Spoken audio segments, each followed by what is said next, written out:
Your Words Destroyed My Planet, the stream series, the edited version. Originally streamed live at twitch.tv/dualitiesdownfall. More information in the description. Your Words Destroyed My Planet, Chapter 6.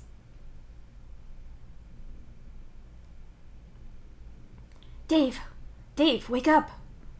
Jade shakes your shoulder and you mumble unhappily at her waking you up. Dave, Worky's asking me if I can come in after all. Darvik got sick, and they really need the analysis for the... Jade starts. You roll face down on the pillow and make a noise of exhausted agreement. Anything to stop her shaking you. Are you going to be okay getting to your appointment? Have you got an alarm set? Jade asks, poking you in the arm until you roll over. Yes, I'm fine, go. You whine into the pillow. The pillow understands you and your needs. You and the pillow have a good thing going. The bed creaks under you as Jade stands up and you go back to dozing, still half aware and tracking her around her hive as she gets ready for work as quickly as she can. Kibble clinks into Beck's bowl as she feeds him breakfast and he inhales it as fast as possible. Love you. Bye. Jade whispers in a minty exhale and kisses your cheek. You mumble something to the same effect but don't move. The door slides shut and after a second or two you lean up a little. Beck is breathing nearby on the floor by the side of the bed, and you only have to pat the sheets once for him to obediently leap up and press himself to your back. You smile and fall back to sleep once again. There's probably a word for what happens, where you know you have to be up for something and you've already been woken up, the result being that you don't get back into a proper sleep cycle, but just lightly sleep for a bit. When you wake up properly, you stretch lazily and reach over to scratch Beck's chest. He's still happily snoozing next to you with no worries at all. You reach for your watch on your left wrist and press the dial in. What's the time? You ask it. The time is 10:45 a.m. Your watch answers you. Blech. Your appointment is at 13:30, which is close enough that you don't want to get involved in doing much else, but far away enough that you're going to be bored waiting for it. You sigh and heave yourself upright. Beck, down, you tell him, and obediently he hops down off the bed. Carefully, you swing your legs over the side, not wanting to kick any wayward dogs who might be lingering nearby in the hopes of being allowed back on the bed. Beck has the good sense to be out of the way, and you're able to walk to the ablution block in peace. You know how many steps it is from anywhere to anywhere else. Old habits that you had as a kid just don't really go away. You get into the ablution block and sit down to pee because, first of all, you're blind and you don't feel like showing off to Beck. Secondly, you're not cleaning up after yourself if your aim isn't perfect. And third, you just woke up, so fuck any extra effort. When you're done, you wash and dry your hands and then grab for the toothbrushes in the cabinet. The one you have at Jade's is the same, but just a different color to hers, which doesn't help you now, but the fact that her toothbrush handle is still damp does. See, you're not helpless. Jade never thought you were before, but after you got your eyeballs all scooped out, she acts way more protective over you when they're out of commission. It makes you think that she didn't get just how bad your vision was beforehand. You could see light, shape, and color just fine, and reading wasn't a problem if the print was large enough or if it was close to you, but you are mostly really good at guessing a word by the shape instead of actually seeing it. Expressions were hard to read on people, so you're just really good at tone. Your hearing is damn good, and you pick up way more subtle troll sounds than most humans. You've got perfect pitch, your spatial awareness is fantastic, and you're fine, thank you. Stupid eyeballs, who needs them? Sure, without them in you can't see shit as you're going about now, but there's more to seeing than just eyesight. Whatever, you have time to kill. May as well get brunch and a drink at the bar, get some music on, and then go see Equius. You dress and head on out with your hand on Beck's collar, not because you need the guide, but more to stop people walking into you or expecting you to move out of their way. You ride the train perfectly happily to the nearest intersection and then hop into an elevator. The buttons are all Braille, which is a little jarring for you at times. Trolls didn't have an equivalent to Braille in their society because they were very firmly in the fuck people with disabilities mindset. You're fine with the numbers, but whoever put the Braille on this ship did it in English, which is a language that you don't speak at all, and sometimes they put on backwards. No goddamn help. Thankfully, the Alternian number on the button is ever so slightly raised, so you know what one you want by that. Anyway, you hit the button for the engineering deck and wait patiently until the elevator announces where you are. If you really couldn't read the buttons at all, you could be an asshole and drag your hands down all of the buttons and force everyone in here to go to every floor with you as you stand there helplessly blind. Fuck, you should do that at some point when you're with Terezi. She'd get a kick out of that. Once you're out of the elevator, you find you're a little turned about, and it's only when Beck leads you past a repair shop that your mental map clicks in place, and you happily find out that you've been walking the right way anyway. Score 1 for you. The Wild Rover is a nice enough bar, and as you and Beck head through the doorway, the barman calls out to you with a friendly hello. You wave back and keep heading towards the back. You can hear around you the chatter of regular sailors and engineers. All sorts of working people just enjoying a drink after their shift, and you can even smell a good amount of coffee, too. Hey, Dave, Chahat greets you, and you hear her get up off her chair to let you through the back and into Tortuga. Hey, Chahat, how's it been? You ask as you pause in the somewhat hidden doorway. Not bad, not bad. Are you gonna play? She asks curiously. We'll see, you shrug. You might, she laughs and claps you on the shoulder. You slip in through the doorway with Beck at your side, and the moment you're in Tortuga, a wave of people call out your name, and you can feel a thrum of appreciation for you being here. You grin at the room in general and let the sound of the currently playing music get into your soul a little.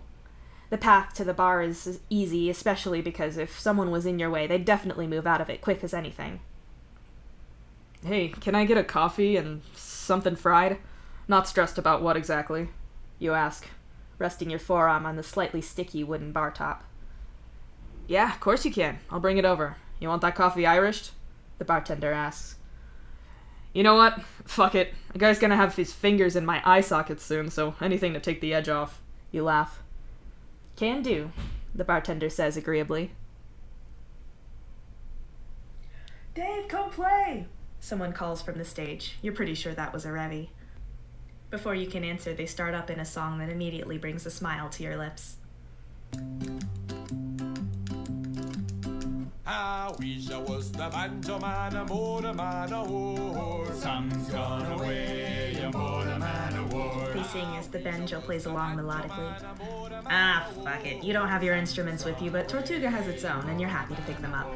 You follow the singing towards the stage, with Beck leading you a winding path between tables. Sun's gone away, a motor man, a whore. The group sings, and now the next instrument picks up, a mandolin. Sun's gone away, a motor man, a whore. They sing on.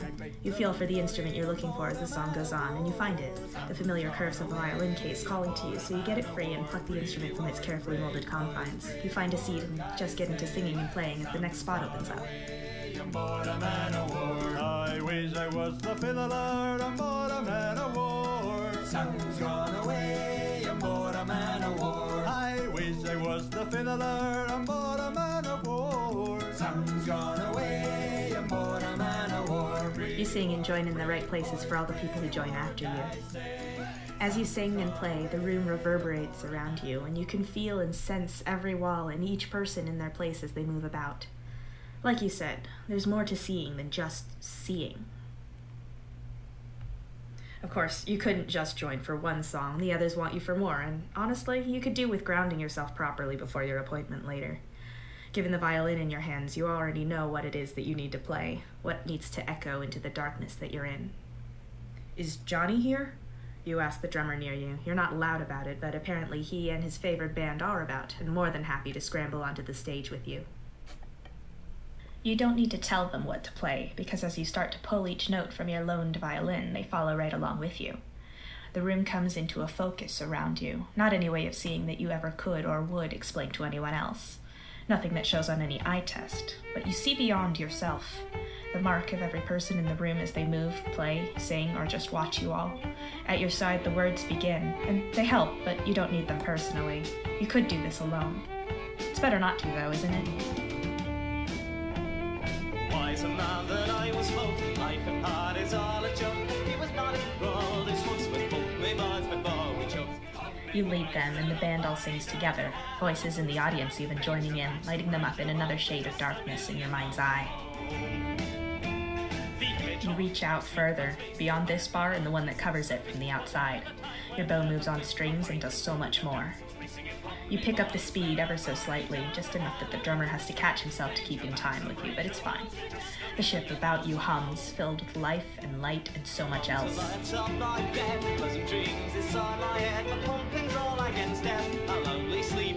You look through the ship and an old shadow flickers through your awareness behind you, stretching out invisibly in the dark.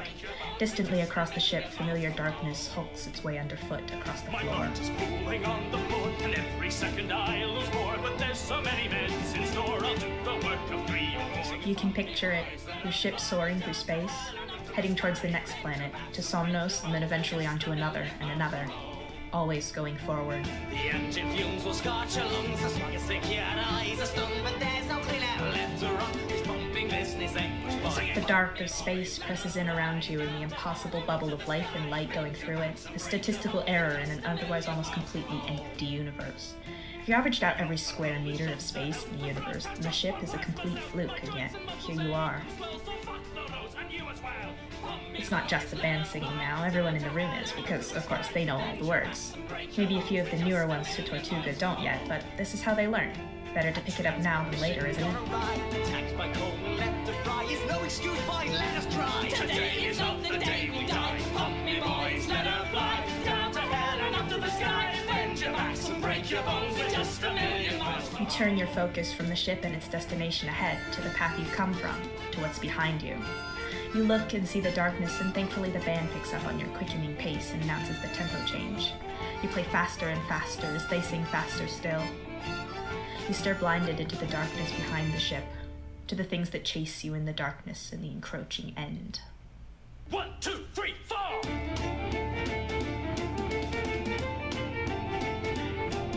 Sing from me, boys, let her fly down to hell and up to the sky. Bend your backs and break your bones with just a million miles. Oh, it's from me, boys, let her fly down to hell and up to the sky. Bend your backs and break your bones with just a million miles. Oh.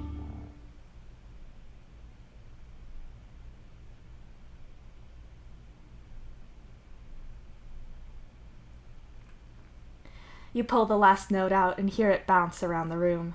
Everything's fine. You're all good. You flash the band a grateful smile, and your ears prick up at the sound of the barman approaching you to your right with your drinks and food. Oh, hey, thanks. You thank him and sit down. Go on with what you want. I'll jump in and out. It's cool. You assure the band and pick up your coffee. They launch into another song as you sip the hot coffee through the thick cream on top of your drink, all while the whiskey in it warms your throat. The food is good, and once you're done eating, you do play a few songs, just for fun, with whoever else feels like taking the stage, even trading your borrowed violin for a borrowed guitar at one point. You're not as good with the guitar, but you're still good, and you should really practice more at home. Unfortunately, it's not all that long until your watch buzzes with your alarm, and you have to finish up the song you're on and go. After you set the guitar down, you tap the alarm off on your watch. Just doing that reminds you that you should update the status feed since you're here. You sit down at the bar for just a moment, your head resting in your palm with your ear close enough to your watch that you can hear it as it reads out the things that your thumb hovers over. You know where Trollian is without it needing it to tell you, but you slowly hover your thumb over the chat list on the left to find what you're looking for. Strider Game Night. That's tonight, and since it's at the top of the chat, you can only assume there's shit being talked about who's going to win. At least, you, Rose, and Hal are a united front on inviting Solix. It's not fair to host it at your place and exclude him. Strylux Hive group chat. Nope. Alpha Crew. Also no. Movie night, bitches. Shit, when is June's next movie night? Check and balance. Ah, there you go. Leica, checked. Megalodon. Balanced. There you go. That's your job done. Come on, Beck. Let's go, you tell him, and reach a hand out. Beck's wet nose bumps your fingers. You stand from your seat and trail your fingers down to Beck's collar, with a wave goodbye to the bar in general and leave with a chorus of goodbyes. You know the way to Equius's lab enough that you don't have to consult any signs on the way and rely on their dubious braille translation. A short stretch of transportation and a casual walk later, you're inside the offices of the Bionic Enhancement Department. Most people here are in need of things like valves for their blood pushers or the occasional prosthetic hand or leg. Eyeballs are a cool and rare thing, which on the one hand can get a little annoying when people stare, but on the other hand it means you always get Equius's full attention at your checkups. Dave, could you come with me, please? Equius's voice comes from the far side of the room, jolting you from the absent patterns you'd been stroking into the soft fur behind Beck's ears. Sure, yeah. You nod and get up. Beck's head bumps into your palm as you walk towards Equius's voice. Just through here. The sensor's a little broken at the moment, so I'll hold it so it doesn't shut on you. Equius apologizes as you slip past him through the doorway. Always appreciate not being sliced in half by a door. Beck, sit, you say, and motion for Beck to sit down by the wall. You can't have him in the way when Equius is going to be moving around and working on you. You reach for the tipped-back examination chair in the room. It always puts you in mind of going to the dentist, with the wiped-clean, sticky plastic surface and the way it's reclined backwards. After a second, you hear Equius give up with the door, which of course closes perfectly smoothly by the sounds of it, right as he's turned his back on it.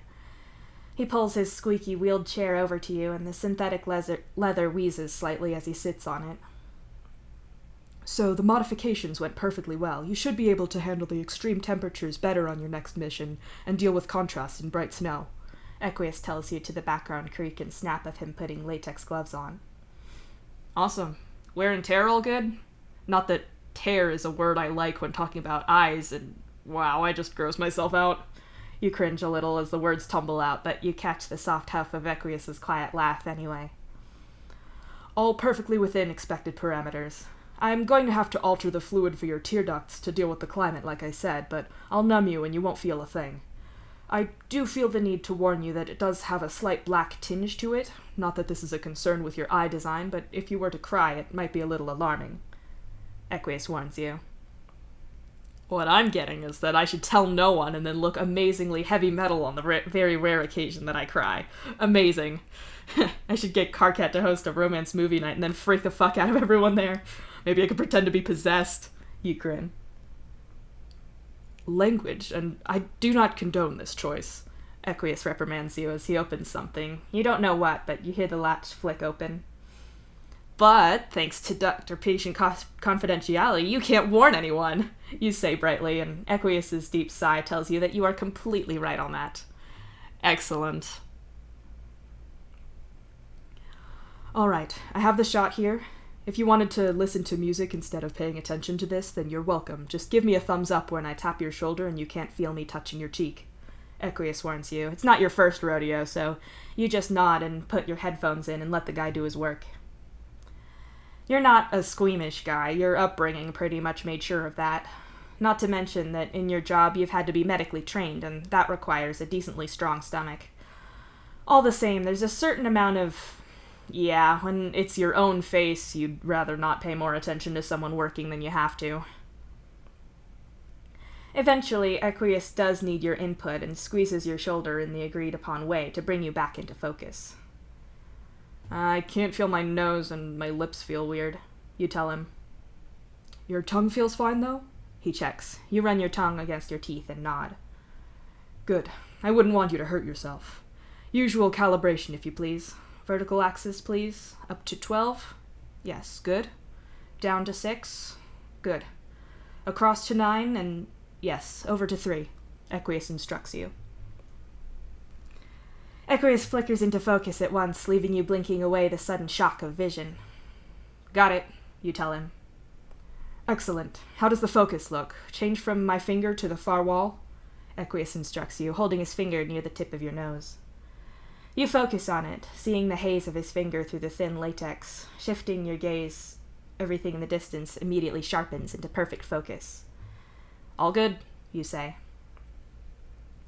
Equius leans in with his little medical device. You're not sure what it's called. He takes a good look into your eyes and gets you to do a certain amount of looking in every direction. When he's done, he leans back in his chair and presses the intercom button. Dr. Mitsin, could you open your door for just a moment? He asks as he presses the button to open his door too. Right now? Sure, the crackly voice down the line says. The hospital section that you're in is set out in a sort of hoofbeast shape, and from Equius's open door you can see the other wing on the other side of the building section. Your focus sharpens as a door across that side opens. Could you read the bottom line for me, Dave? Equius asks, his finger still on the intercom button. You focus, the distant office sharpening so much you could be standing in the room. P, E, Z, O, L, C, F, T, D. You read the letters out. God damn, the dock terrorist down the line mutters. Thank you, Mitson. Equius takes his finger off of the button and shuts his door again. No problems focusing back to this room? Equius checks. Nope, everything's perfect. You nod. Wonderful. Same advice as usual. Don't put anything in your eyes. Do not attempt to put any makeup or anything of the sort on your eyes until the feeling comes back. Just don't be foolish. You're cleared for duty any time past 1600, but I know that Nepeta doesn't have you working until tomorrow. Equius says casually. He knows that you're not an idiot with your eyes, but he has to give the warnings all the same. Good to know. Thanks again, you say gratefully and hop to your feet. Beck gets up eagerly, his tail wagging to see you moving about again. You give Equius a lazy and entirely unneeded salute, and he waves you goodbye with the appropriate paperwork appended to your file. You take Beck to the park and throw a stick for him to fetch for a while. You can tell when he starts to get bored with the game when each time you throw the stick, he brings back a different stick and then starts finding bigger and bigger ones just to see what he can get away with. Beck is far too clever for his own good. You drop your beloved dog back to the captain's room, since he spends most of his time with her these days, and after that, you head back to your hive. When you slip into your hive, you pause at the doorway. Solix is floating your lounge plank off of the floor, but his attention is on Hal's open respite block door. Solix's attention is entirely on Hal's laughter, so much so that it's only when Hal steps back into the main room that either of them notices you, and it's Hal who spots you first. Hey, you're back, Hal beams. Fuck, I always forget how quiet you are, Solix says with a jump as he realizes that you're there at all. Ninja skills, you and Hal say at the exact same time, in the exact same tone. Solix gives you both a weird look and shakes his head. Where do you want this? Not that I mind levitating your furniture for ages, but you probably had somewhere in mind, Solix asks Hal, gesturing to the aforementioned floating furniture. Just over there against the wall. I need to get the chairs out, Hal answers. Hal moves to press a panel on the wall, which pops open to reveal the folding chairs neatly stowed inside. Without needing to be asked, you take the ones that Hal hands you and start unfolding them and tossing them roughly in the direction of where they need to be. Is this place going to be big enough for your whole family to do a game night? Solix asks as he eyes up the chair assembly line that you and Hal have going. It's not the whole family. Dad, Jane, and June aren't supposed to come, and we don't break partners. Dad was very insistent that when we got here, we had a Strider-only family tradition, so it became this, Hal explains. Dad was so sweet to you back then. He still is, but you just weren't used to it as a kid. He didn't want you to lose the identity of the family you were, even as you became part of his family. He always tried to preserve your cultural identity as well as sharing his own with you. He focused on the food and the music. Shit, he learnt Spanish for the wedding, and even thinking about that puts you at risk of testing Equius' warning about the change of color in your tears. Wait, if it's Striders only, then why am I in this? Solix asks in alarm. We're not making you stay out of a game night happening in the hive you live in, you tell him. I can just stay in my block. It's not a big deal. I don't want to intrude, Solix says hastily. Too bad. We've invited you. Also, the question was brought before the Strider Council, and we all voted that you're going to play. If you wanted to vote, you should have thought of that before not being a Strider. Really, this is on you, Hal tells him primly. Dirk has been told to not be a dick, you add helpfully. Solix looks at you and then Hal suspiciously. Does that work? He asks. Oh, no, you say flatly. Not even once has that ever worked, Hal nods. Why did I ever agree to live here? Solix wonders. Hal doesn't seem to have an answer to that, but he does have a folded-up chair, so he gives Solix that. Hey, it's something, right? We're probably gonna play card games, just normal shit, like poker and whatever. Maybe cheat, Hal says as he pulls the game table out of a different cupboard set into the wall. Aw, man, I hate cheat. I almost never win, you complain. Because you're a shit liar, Hal retorts with a laugh. I don't know cheat. Let's cheat, Solix asks curiously as he helps Hal set the table out and unfold it properly. So, you get 2 decks of cards since it's going to be the 6 of us. You deal all the cards out to everyone equally, so then the first player can put down a number of cards between 1 and 4, but you have to play something. You put them face down and say what it is, like 3 3s or something. Then if Dave was next, he'd have to put down either 2s, 3s, or 4s down. Hal explains. The thing is, you can lie about what you put down, so if there's only 8 4s in 2 decks and I've got 5 and you say you're putting 4 down, I know you're lying. So then someone calls you on your shit, your cards are turned over, and if you lied, then you pick them all up. You go until someone, usually Rose, is all out of cards. You finish explaining. Rose just sapped all your card skills from you in the womb, huh?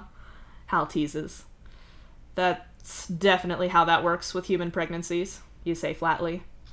Makes sense. Weird mammal reproduction, I buy that. Solix nods. I bet you thought you'd get less shit in this hive with Rose moving out, Hal says slyly.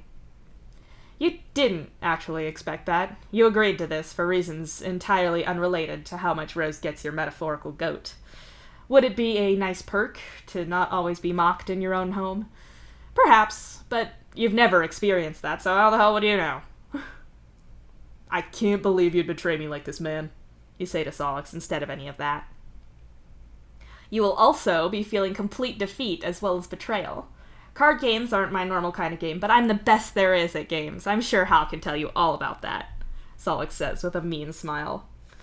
I regret ever being friends with you, Hal says flatly and walks back to his room to get snacks that you suppose he brought earlier. Dave, have you heard about the time I absolutely destroyed him in Mortal Kombat? Solix asked innocently. Hal glares daggers at him over an armful of drink bottles, and you smell blood in the water. Gosh, it's the strangest thing. I absolutely have not. You definitely need to tell me in detail right now, you say, as earnestly as you can possibly manage to. Hal's frustrated scream delights you, and you absolutely don't bring it up when the rest of your siblings arrive for game night. Surely not. No, never. As everyone gets settled, they all ask for their drinks, and Solix helps Hal with them as you go get the cards from Hal's room. As you're sliding them out of the pack, you just catch Solix's quiet conversation with Hal, that good hearing of yours helping you out again. So, none of you drink, like, ever? Solix asks in a whisper. No, none of us. Our mom had a real problem with alcohol, and out of all of us, only Roxy tried booze, and it started to be a real problem for her. She stopped before it got anywhere really bad, and me and Dirk agreed we never would, and the twins followed suit. Aside from Roxy, none of us have ever had any alcohol ever, Hal says back quietly. It's not a problem, I just don't want to, Solix mutters. You step out of Hal's room with the cards in your hand, acting like you never heard a thing. Hal was saying about cheat, and Solix never played, so we're doing that, and I'm shuffling because you guys aren't trustworthy, you inform your siblings that already sat at the table. I can't believe you'd say that, Dirk says flatly. I've never been more offended in my life, Rose agrees, just as emotionless. You're just talking shit because we're going to destroy you, Roxy grins. Oh yeah? You say back as you shuffle. Yeah, Roxy nods. Oh yeah? You say again. This goes on long enough for drinks to be dispensed to each person and for Hal and Solix to have sat down. Yeah! Roxy says loudly. Oh yeah? You demand back. Shut your face hole and deal, Solix insists from his place at your immediate left. Since you asked so nicely, you say, and start flicking cards across the table.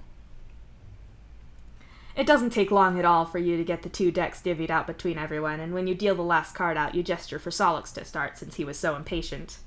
Naturally, everyone has to sort their cards out, except for Roxy, who refuses to ever do that for maximum chaos. You sort yours by suit, so it's orderly to you but confusing for everyone else. A middle ground in the extremes.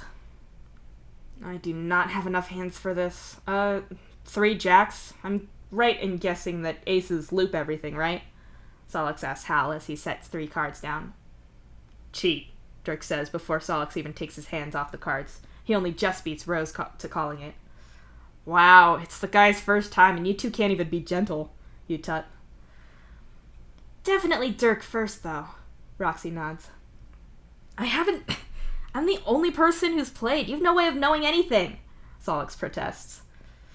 Yes, but if you were to cheat, this is a relatively risk-free time to try. You also covered up your play by asking a question on game mechanics, Rose adds. You gotta turn your cards over, you tell Solix. Solix looks annoyed, but flips his hand over to show a random spread of 3 cards, and not one of them is a jack. My turn, Hal says as Solix shuffles his cards back into his hand. 2 aces, Hal says, setting them down. 3 aces, Dirk follows. Thanks, just make this super hard if anyone wants to go back around again. Cool. Jeez, okay.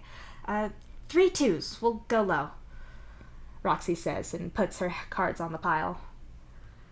1 ace. How's married life treating you then, Dirk? Rose asks. How's that not suspicious? If me talking was enough to get people to call me a cheat, why not Rose? Solix asks. You're welcome to call it, you say lightly as you shift through your cards. Your fingers graze over a king and an ace, but instead you move to pick a 3 up. If you're gonna call, you have to do it before Dave puts a card down. And it's fine. Having a wedding doesn't technically change anything, Dirk answers. Are you gonna? You check with Solix. Solix stares Rose down, but crumbles and shakes his head in resignation. Alright, 1 king, you say, and set your 3 face down on the pile. Cheat, Rose says, before your fingers even lose your card. You shouldn't be allowed to play this game. It's not fair, you protest and flip the card over to show that you were, in fact, lying. How did you know? Solix asks as you scoop the other cards up. Barely any of them are what they're supposed to be. He was hedging too much, trying to get you to call Rose, but because he didn't have the card, Hal says, all smugly. I blame the dealer, you say wisely, and slot the cards into your hand in the right place. Right, so I can start anywhere now? Solix checks and ends up playing 3 sevens, and so the game goes on. So, Solix, how are you finding living with my brothers? Rose asks. It's fine. Never really had hive mates before, so it's kind of weird, but it's kind of nice being able to play games in person with Hal. Solix answers as Hal states his cards and sets them down. And me, you add. He's just not that into you, Dave, Hal says with a mean little smile. No, that wasn't what I meant. You 2 are never gonna let this go, are you? Solix groans, putting his face in his hands and pushing his glasses into his hair in the process. Every day my heart shatters anew, you sniff. 3 9s. What's this? Tell me. I have to know, Dirk asks. When Dave was moving Solix in, Solix told him that they weren't friends, Hal says wickedly. The tears just won't stop, you sniff. Poor baby. 4 10s, Roxy says, playing her cards. Cheat, you say, just before Dirk gets there. Roxy curses and picks up the cards. Look, no, it wasn't like that. I was just... Me and Hal are friends. We'd hung out together before all of this a bunch of times. I was willing to do him that stupid favor, but it's like... I meant the difference between being actively friends and just part of the same friend group, Solix insists. Like you and me, Rose says. Yes, exactly, Solix says in relief. Rose presses a hand to her chest and sucks in a trembling breath. Her eyes flood with unshed tears as she looks at him. You mean we're not friends? Rose whimpers. Solix's expression is somewhere between horror and rage all at once. Oh my god, your fucking face! Roxy wheezes, banging her fist on the table. Rose, that was unsporting. Holy shit, I'm actually kind of upset that I don't live here to watch this on a daily basis, Dirk says with a shake of his head. I'll start a newsletter, Hal assures him with a reassuring pat on his shoulder. I officially hate all Striders. You all suck, Solix hisses. Nah, you love us. Rose, play already, you say, and pat Solix reassuringly on the back.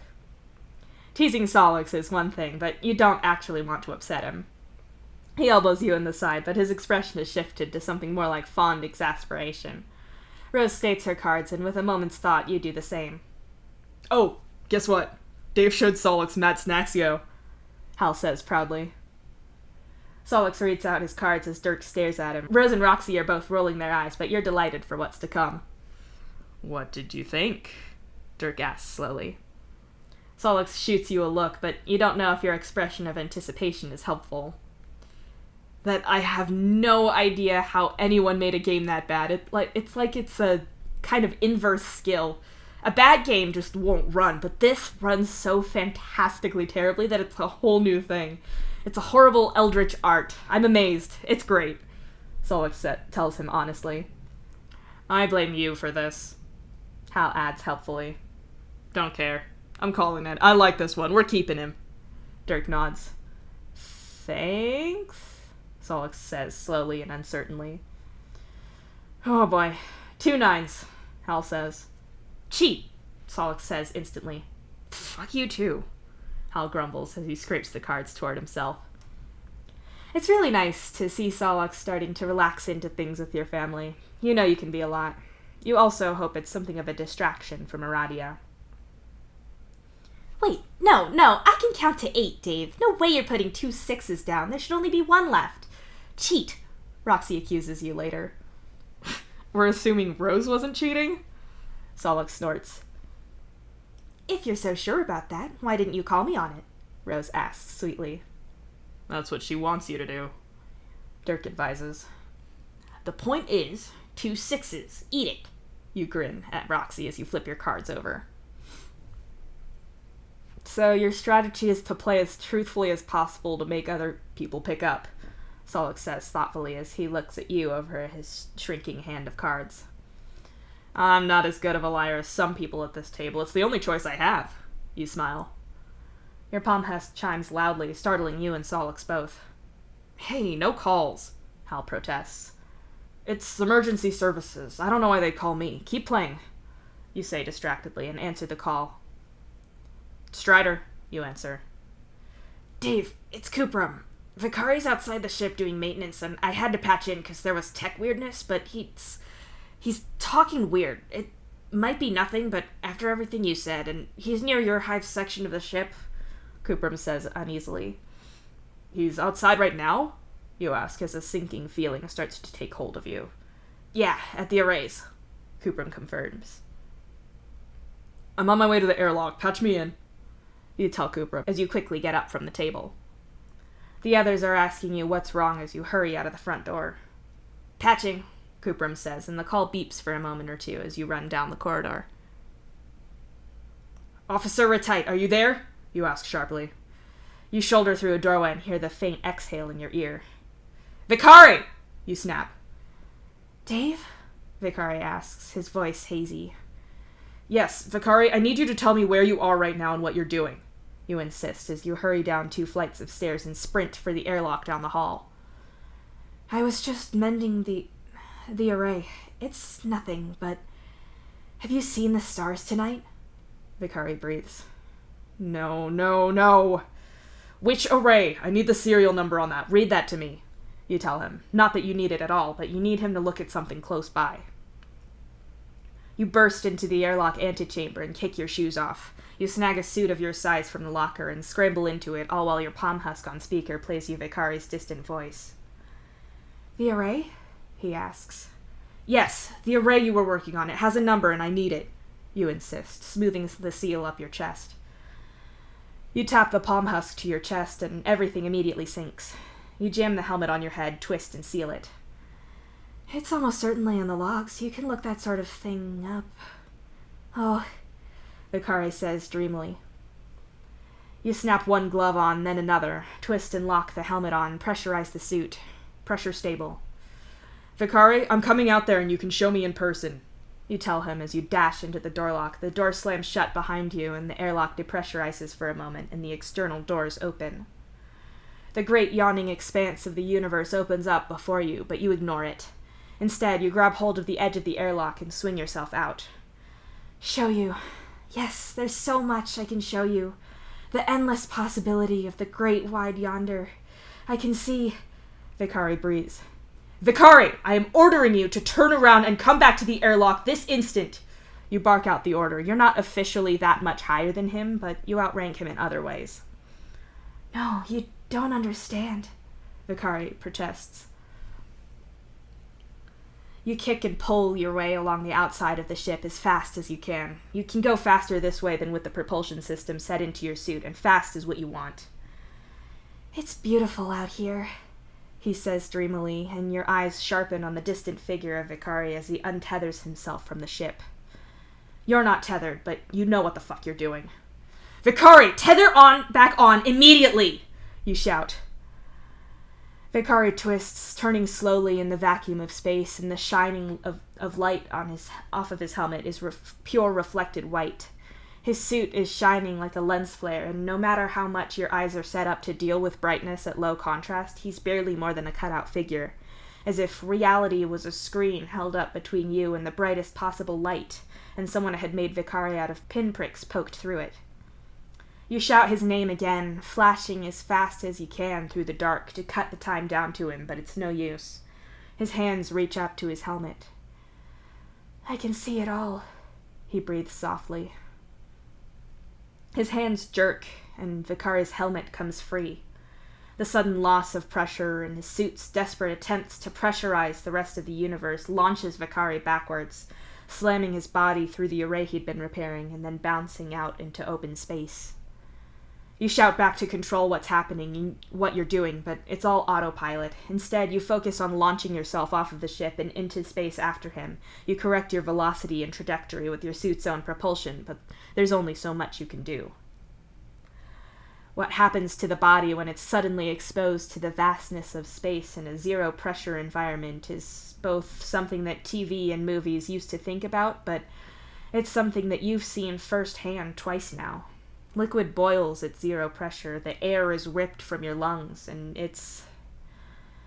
Your suit has a secondary breathing mask to assist in the event of a disaster. The idea is you'd be able to plug it over someone's helmet and repressurize them as you wait for an assist. It does nothing for the rest of Vicari, exposed as he is to the vacuum of space. You press the mask to his face, hoping to force air into his lungs, but you don't have any hope of it helping. At the proximity to his suit, you can see his vitals and across the board flat line of his vitals. He can't hear you, even if you were anywhere near his helmet to put it back on him. All the air in his inner ear is blown out. Also, he's dead. Still, you let your suit's propulsion carry you back to the ship as you hold the supplementary mask to Vicari's face and stare into his all-white eyes and quietly sing to him. For him. Your suit is bleeding oxygen, and you can hear that the rest of the emergency team is rushing to you, but you don't take your eyes off the body. Instead, you sing of waves and the journey as Vicari's clumsy, directionless hands bump against your own helmet. The emergency crew pull you both to the raft and start trying to revive him, for all the good it'll do. Another shuts down your supplementary line, and when you're up through the airlock and onto the emergency track to the hospital, they take your suit off of you and check you over as well. Your palm husk transferred display shows on the shed suit front that pulls at your hips, and you open the channel you need. Unbalanced. Was that you? Balancing now. Hold for update. The dock terrorists check you over. You're fine. If you'd kept your mask on Vicari for another half hour, you'd have had a real problem, but you're fine, just a little shaken up. As per protocol, you have to sit there with Nepeta to write an incident report and some random head shrinker to listen in and then assess you. From the beginning, if you please. Take your time, the shrink says gently. You turn your focus to Nepeta. Coopram called me saying that Vicari was out there and he was sounding strange. Not enough to warrant calling the EMS for. There weren't any tech problems with his suit as far as Coopram told me. I live near the airlock that Vicari was near, so I agreed to go out there and see. Vicari seemed disoriented and confused, and I tried to get him to focus on the ship and wait for me to get there. I can only assume there was a leak in his suit somewhere. Either he was getting poisoned with his old air, or the suit had a slow leak in it that the O2 system wasn't covering. I don't know. I got inside of him and his helmet came off. The force of the decompression threw him around. I made intercept, but his suit already read that he was dead. I kept air on him anyway, but he was DOA when we got him aboard. You say simply. That's terribly traumatic, Dave, the head shrinker says with faux sympathy. I've seen it before. I know I did everything that I could. It all happened so fast. I just feel bad for Vicari, you answer, balancing honesty with simplicity. It wasn't your fault, Nepeta says gently. I know, you state, as you meet her gaze. It wasn't your fault. This must be especially troubling for you, though, Dave. I know that sailors are often aware of the risks of the job, but death by decompression seems like it would be a personal sore spot with your father. The shrink pronounces the word a little oddly, like the concept of a father is unfamiliar to her. It was to you as well, for a while. This isn't anything like that. Vicari's death was a mistake. It's not the same. You can ask my regular doctorist about it. I'm all fine with that. This isn't bringing up anything. I don't see it as the same at all. You tell her quite simply. The scrape of Bro's boots on the rigid edge of the airlock, the hiss of the ceiling door, his shape, blurry but there. I feel terrible that this happened to Vicari. He was a good person, but accidents happen. I'm probably going to check my gear a lot more carefully for a while and maybe have a few bad dreams, but an accident is way different from an execution. But I take your point. I'll bring it up with my regular therapist when I see him. I'm sure he'll want to clear me in a good time before the next mission. You smile like you're trying to look on the bright side. Well, all the same, I'll be writing a recommendation that you have a few days off at least, and I'll forward all this information on to your regular practitioner. The doctoress nods slowly. You falter long enough to waver slightly and then nod with your eyes downcast. Thanks, Doc. I appreciate it. I'll be fine. Wish I could say the same for him. The doctoress stands and sets a hand on your shoulder. It wasn't your fault, she says, her blue blood eyes all compassionate and genuine. You nod, small but there, and give a small, forced-looking smile. The doctoress bids her goodbyes to you and Nepeta both. You wait for a few moments until you see her leave through a distant door and let your soldiering on bravely through it expression drop. It's not my fault, you say coldly to Nepeta. What really happened? Nepeta asks quietly. He pulled his fucking helmet off somehow and kept clawing at me after. I told you that he wasn't safe. I told you not to take him out of the ship and you let him stay cleared for external work. I fucking warned you and now tomorrow we're gonna have to bury him. What are we gonna do for Somnos now? You demand angrily. I know, Nepeta falters and looks down at her hands. You need to talk to Aradia. Jade's trying to talk her around, but you start. I don't need you to tell me how to do my job. I still outrank you. I had other concerns, and I didn't see that this was going to be as big of a risk as it turned out to be, but you don't know everything. Nepeta tells you, her voice firm. Am I dismissed? You ask her, your voice stiff. Dismissed, Strider. I'll send you the details of the funeral. Nepeta says quietly. You turn and march right out of there without so much as looking back for a second. The journey back to your hive is done more or less on autopilot as you strive very diligently to think of nothing at all. You walk back through the door and it's Solix who gets to his feet first, but your siblings are right after. We've been trying to get in touch with you. You didn't answer our messages, Roxy says sharply, panic and concern heavy in her tone. Oh, right. You synced your palm husk to your suit, but left the actual device in the airlock antechamber. You didn't pick it back up when you went past with Vicari's body on the stretcher. Sorry, I left it behind. You apologize.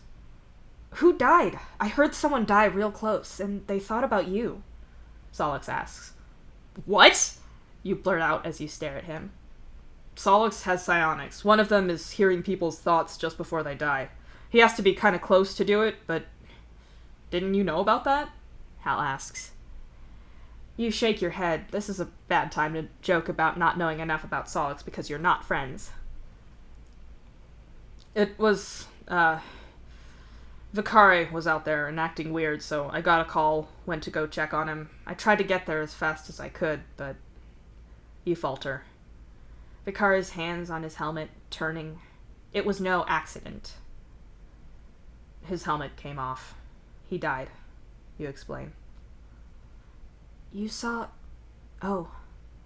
Rose's expression goes distant and shuts down, no doubt remembering the last time you both saw your father. It's probably worse for her. She saw every detail from where the two of you were hiding. You don't talk about it. What? But helmets can't come off outside the ship. They have to pass through an airlock to have unlocking as an option at all. It's a safety feature, Dirk insists. Must have been a malfunction, especially if he was already acting loopy. It could have been affecting his O2 as well. Jesus, Dave, I'm so sorry. Roxy whispers that last part. Rose shakes her head and seems to come back to herself. She draws a deep breath in and crosses the distance to hug you tightly. It's not your fault, she says gently. I know, you agree sadly. You wish dearly that you could have done more, but you did all you could. From the time you were alerted to the problem, it was already too late. It was just that neither of you knew that then. You shudder a little and pull back from Rose. I think I'm gonna get my palm husk and stay with Jade. I just want to not think, you know? You say quietly to her. I understand that. Call me if you need me, Rose says gently and squeezes your hand, the last point of contact between you two. You let her go and wander mindlessly out of your hive, retracing your steps to the airlock. There's an incident team there. There always is if someone dies unexpectedly. On a ship like this, you have to be aware of equipment malfunctions or disease outbreaks. You have to get on things fast. They're not equipped for what really happened, but they don't know that. I left my palm husk. Can I? You say and point at it. One of the staff jolts, recognizing you and spotting your ID hanging around your neck. They give you your palm husk back and you leave. You glance down at Trollian real quick. Your last channel is still open. Oh, that's right. I have to scroll a little bit for, because I have the width of the text adjusted. Oops. Leica offline, I guess? I got it. We're fine. I have no idea what Nepeta is going to say about this. I should have seen this sooner. I was out and distracted. Can't be undone. We just got a deal. Oops. Hey! Excuse me. Thanks.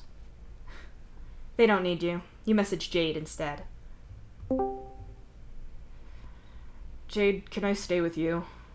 Dave, of course! Oh, wait, maybe not? I might be somewhat drunk. I really don't care.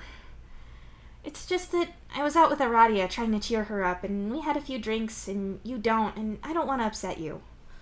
Cool. I just saw a guy die. I don't care how off your face you are right now. As long as you can type, that's sober enough for me. Wait, what? Dave, are you serious? Vicari. Holy shit. Okay, yeah, I'm sobering up. Not that I was that bad, but yeah. Come over. God, are you okay? I'm fine. I'll be there in a bit, okay? You get to her place like gravity itself pulled you there. For all you know, you slid across the floors, the ship's gravity rewired as you pinballed from floor to wall on your way. Your focus is stuck in that moment. It's not that your mind is dark or that it's gone to dark places. You're familiar with that, but it's the brightness. The light reflecting burning bright off Vicari's suit. The totally white surface of his eyes after anything that you could call life had been burned away. There's bile in your throat, but you've been through too much space training to throw up. It's an urge they very much train out of you. No one wants that on a rocket launch. You're good. You're okay. You're... Dave? You blink. Jade is in the doorway of her hive, giving you a worried look. You didn't ring the bell. The sensor said you'd been standing there for a while, Jade says, her tone uneasy. Sorry, spaced out. You laugh weakly and smile even though you know it's unconvincing. Jade slides her arm around you and guides you into her hive. You kick off your boots again and fall onto the bed. Jade takes a seat on her desk chair and gives you a concerned, if slightly hazy look. I'm so sorry. Do you want to talk about it? Jade asks. What can I say? He didn't deserve that. It wasn't my fault. I did what I could. He's still dead. That's all I can say. You shrug. Jade frowns for a moment as she combs her fingers through her hair, separating out one section to glide her fingers through in particular. Would you rather talk about something else to distract you, or do you just want to go to bed? She asks. Tell me how your night was and get ready for bed at the same time? You suggest. Jade nods and flips her hair forward to gather it on top of her head. I was out with Aradia, like I said. She seemed a little... Jade sighs and flips back upright again, winding her hair around until she can grab a scrunchie and contain it. She seemed really lonely, I think. She was saying how she missed Solix, which I can understand. If you've lived with someone for so long, then not living with them is strange, but the way she talked about it was like she'd been lonely for a long time, Jade says sadly. I don't know how that can just happen, you say a little numbly as Jade walks past you to the bathroom. You go in there after her and go to unzip the back of her dress for her. Out of reflex, she moves to pull her hair away, but of course she's already tied it up. I mean, I guess the hard thing is that when you're with someone, it's like you just assume you're a certain way and things slip and you focus on work instead and grow up and... Jade trails off as her dress slips to the tiled floor. She turns around to look at you and reaches back to unhook her bra. In the spirit of being helpful, you pick up her dress for her. I just tried to get her to have a good time at least. Like you said, nothing I said could undo what she's been through, so there's no point agonizing about it. We talked about work, what we're excited for on the next planet, Jade says in a voice that's a little brighter. She tosses you her bra and underwear, which you dump over the back of her desk chair and toss in the laundry respectively. The sound of the shower running fills the air, so you go back in there and watch her washing her face under the spray. You hope the mission will still go ahead without Vakari, but you don't know. They'll have to get someone to replace him, but you don't know who. Nepeta had considered your brothers at one point, but neither of them passed the physical for it. Roxy's been to space before, on a space station set up much like they're doing this time. She's already in the meetings. Maybe they'll try to rope her into doing more? You don't know. You don't think they'll clear her for planet-side, though, and with Somnos as it is, you don't know how helpful she would be remotely. What are you looking forward to? You ask her. The plant life is pretty dull from what we've seen from Liberty's reports. I mean, ice planet, duh. The fauna is cooler, but we've not got the chance to see about taking samples to make a reasonable, replicable stock for meat production, or even seeing if they're viable for us to eat. Jade shrugs. You watch soap bubbles slide slickly down her back. It's better if you focus on details. You watch her fingers run over her skin and spread the soap lather around. Better to think of that than Vakari. Obviously, what we're really hoping for is when we're drilling, we dig up remains of an ancient society. Stone tablets, buried bones, fossil record, the works. Jade giggles as she turns around in the shower to face you. You're so smart, you say, because it's true. She really is. Aw, babe. Jade grins, a little sloppily drunk, but still lovingly. Maybe she's not that drunk. You don't think she is, but you're not really used to whatever Jade's tolerance is. You don't have a personal problem with alcohol like the others do, but your general experience with booze these days is either around people socially drinking, commiserating / celebrating something, or people taking the edge off. Seeing people absolutely shit-faced is more annoying than intimidating to you. Everyone deals with that shit differently. Your mom was a functioning alcoholic. Subatomic, string theory, relativity can sit there in a corner and cry kind of science were all done halfway through a bottle of something nearly medical grade. Your mom looking actually drunk was a sign that she was really far gone, and no one liked that. As far as your siblings are concerned, your mom was fine when she was sober or only slightly drunk, but was only mean when she was really drunk. The negative association makes sense. It's just not how you feel. It's easier to act like it is and go along with what the others think. You only drink around work people anyway, and even then, it's not like your mom used to. She probably still drinks like that, huh? Even if they don't let her have booze wherever she is, you bet she gets it. She made moonshine in your kitchen sink once. She'd manage it. Dave? Jade jars you back into the present. Probably shouldn't be thinking about your alcoholic mother when you're watching your girlfriend shower. That's another thing you're not bringing up to your mandated therapist. You've got to have one to prove that you're sane enough for missions. How the fuck Gamzeed passes, you don't know. But you really don't want that discussion. Not that it'd even stop you from flying, and just make the doctor pity you and technically be airing mutual dirty laundry to one of Rose's colleagues. Sorry, I tuned out for a minute there, just thinking. It's rare, I know. You joke. It falls a little flat. What were you thinking about? She asks, cautiously watching for your reaction. Just about alcohol, about Mom. you say honestly, and Jade's face twists with guilt. I'm sorry. She starts. No, really, I'd rather be here. Plus, you didn't know all this was gonna happen. It's fine. My mind just wandered weird places. Look, I'll shower now you're out and we can sleep, you offer. If you're sure, Jade says gently and steps out of the shower to fully dry herself off. You shuck your own clothes quickly and step into the shower, washing without paying much attention. It feels better to be clean, to smell of her soap instead of the assorted scents of science and medicine. You're pretty averse to medical stuff, which would surprise people because of the whole eye thing and being a sailor. But you've got a nice workaround.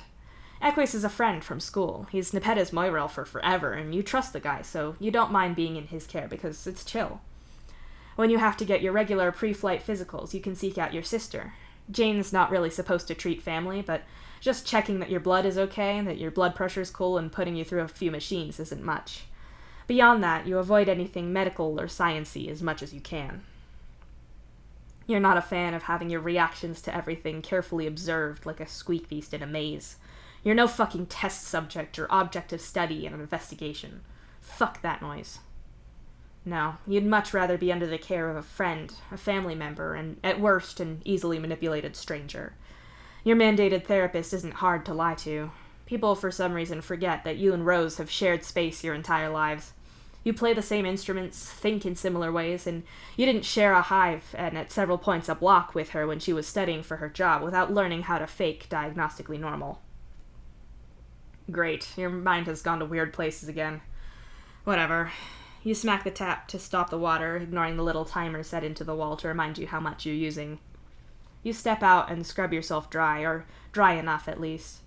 Jade always has some of your clothes that are good enough to sleep in stashed at her place, so you change and slip under the sheets with her. I love you, you say softly against her bare shoulder. Love you too, Jade says back and reaches over to stroke your damp hair with her fingers. It'll probably dry funny and you'll have to fix it tomorrow. That's a problem for tomorrow's you. The you right now is curled up around Jade in bed, sharing body heat and the emotional comfort of someone who's okay with the bits of you that aren't,